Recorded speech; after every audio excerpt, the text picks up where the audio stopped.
It's a Friday. And flight na namin mamaya guys, mamayang gabi. Pauwi. So, it was really a fun trip. Sign, turn left onto Southern Dunes Boulevard. Okay. It was really a fun trip and we're able to catch up with family na tagal na hindi nakita ni Ken. And first time ko makilala. So, it was really good. And thank you for this trip. Thank you, Lord, for this trip. And right now, it's 10:53 pa ng umaga. Although, yung flight namin is not until in half a mile, turn 7 left onto US 27 South. But, we decided to head out early para makabisita pa kami ulit kay Grandma. And doon na din kami magla-lunch. So, we are planning to drive to the airport around 2 p.m. Kasi yung drive is around an hour pa. And we just wanna make sure na hindi kami masa-stuck sa traffic. And mabuti na yung maaga kesa yung nagmamadali papunta sa airport. So, ayun. And I'll just update you guys later. See ya!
At the airport.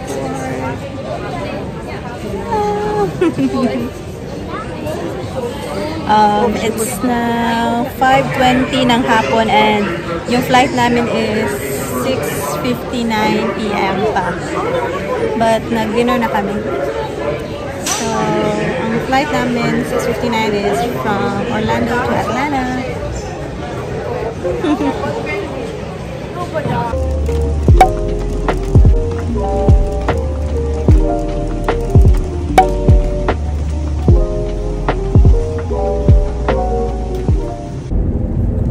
It's June 29th and it's a Saturday na guys. Alam nyo ba, umaga na kami nang dating kanina. We arrived home 1 a.m. na and nagka-aberya lang but okay lang naman kasi it was for everyone's safety. It was storming in Florida yesterday and sinarado nila yung ramp, so we're not allowed to take off. So ayun, naghintay kami sa loob ng eroplano for I think more than an hour, but okay lang, basta safe kaming lahat. So instead of taking off 6:59 ng gabi, naka-take off kami ng around 8:20. So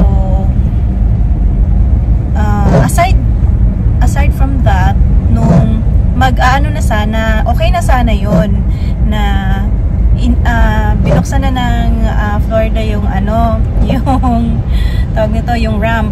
But then yung airport of destination namin, yung place of destination namin, which is Atlanta, sila naman yung nagsarado kasi doon na pumunta yung yung thunderstorm. So sila yung nagsara ng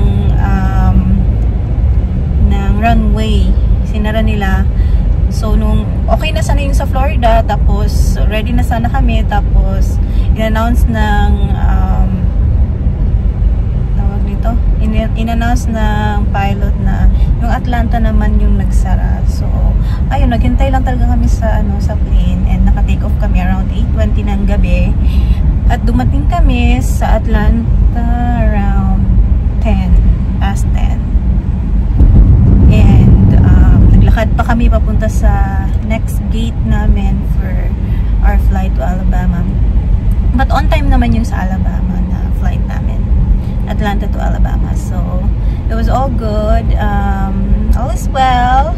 Kahit puyat, but thank God we got home safely. Yay! And mga 8 na kami ng umaga nagising. Late na rin kami nag-lunch, mga around 10 o'clock. And it's now 1:21 na ng hapon. Lumabas kami, guys, para maghanap ng mga kainan for lunch. I think we're having Asian food. So, muulan pa, guys, but bahala na. And try namin later kung ma-accommodate pa ako sa sa salon, magpapagupit ako ng buhok. See ya! Guys, tapos na ako magpagupit.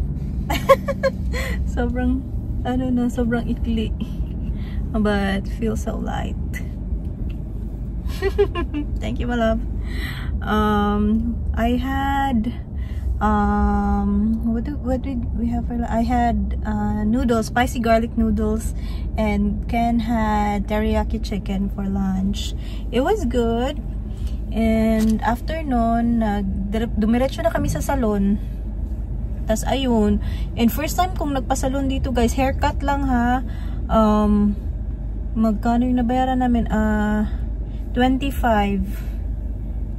And hindi kasali ang blow dry, guys. Nasanay kasi ako sa Philippines na na pag magpa-haircut ka, automatic na yan na i-blow dry ka nila.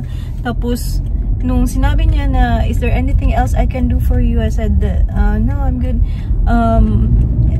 She said, okay. Tapos niremove niya yung cape. Pagkatapos nun, tinanong ko siya kung i-blow dry pa niya yung buhok ko. Sabi niya, additional additional bayad. Hindi ko na lang pina-blow dry kasi hayaan ko na lang na matuyo siya. Kasi pauwi na rin naman kami. Wala lang. Ibang-iba sa Pilipinas. Tapos, ayun. Nibago ako sa ikli ng buhok ko. But press ko yung pakiramdam ko. After pala nung nagsalon kami, we dropped by the furniture store kasi follow up namin yung isang pillow na in-order namin. Yung kay Ken, nakuha na niya. Yung akin wala pa kasi nga pinalitan nila dahil yung unang binigay nila sa amin may stain, so binili namin. Hanggang ngayon wala pa. It's been already 2-3 weeks. So ang tagal, guys. Sabi nila daw sila, tatawag daw sila this Monday, so we'll see kung hindi sila proactive sa nila. Sana nag-update man lang sila kahit papano. So naghintay kami sa wala. But hopefully i-fulfill nila na tatawag sila by Monday.